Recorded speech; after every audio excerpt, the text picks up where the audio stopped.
ব্যবস্থা নেবে। আমরা 24 ঘন্টা তাদের সময় দিলাম, 24 ঘন্টার মধ্যে তারা এটি বাস্তবায়ন করবে। ডাক্তার আকুল উদ্দিন সে সাচিবের লাইফ টাইম সদস্য ছিল এবং আপনারা জানেন যে জুলাই আন্দোলনের সময় সে যে এলাকার সিভিল সার্জন ছিল, সেই এলাকার ছাত্র জনতার যখন অভ্যুত্থান ঘটে সেই সময় সে তাদেরকে চিকিৎসায় বাধা সহ বিভিন্নভাবে তারা অসহযোগিতা করে। সেই রকম একটা মানুষকে মন্ত্রণালয় থেকে মিনিস্ট্রির মাধ্যমে বগুড়ার মতো জায়গায়, আমাদের বগুড়ায় যে আন্দোলনের তৃতীয় আমরা বলতে গেলে আর কি বগুড়ায় আন্দোলনের তৃতীয় বৃহত্তর আন্দোলন হয়েছে, সেই রকম একটা জায়গায় আওয়ামী লীগের দোসরকে যারা উপপরিচালক হিসেবে নিয়োগ দিয়েছে, আমরা তার তীব্র নিন্দা জানাচ্ছি এবং অবিলম্বে আমরা স্বাস্থ্য উপদেষ্টাকে কঠোর হুঁশিয়ারি জানিয়েছি এবং পরিচালক মহোদয়কে আমরা জানিয়েছি, আলটিমেটাম দিয়েছি। যদি তারা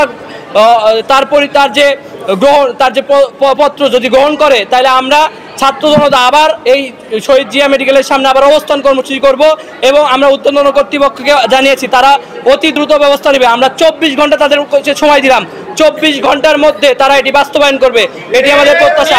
এবং আমাদের এখানে জুলাই আন্দোলনে আহত ও শহীদ পরিবার তারা সকলেই অংশগ্রহণ করেছে।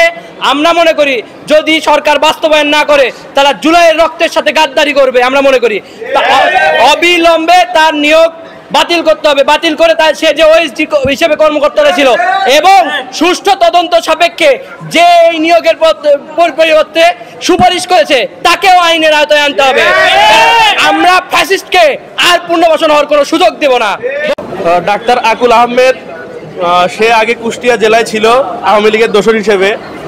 সে আন্দোলন পরবর্তী সময়ে, আমাদের গণ অভ্যুত্থান পরবর্তী সময়ে বগুড়া জেলার মতো একটি খুব সেন্সিটিভ জায়গায় কিভাবে পোস্টিং হয়, তার মতো একজন স্বৈরাচারের দোসর আজকে আমাদের কলিজার উপর দাঁড়িয়ে সে পদায়ন হচ্ছে। এটা কি আহত এবং শহীদদের রক্তের সাথে বেইমানি নয়?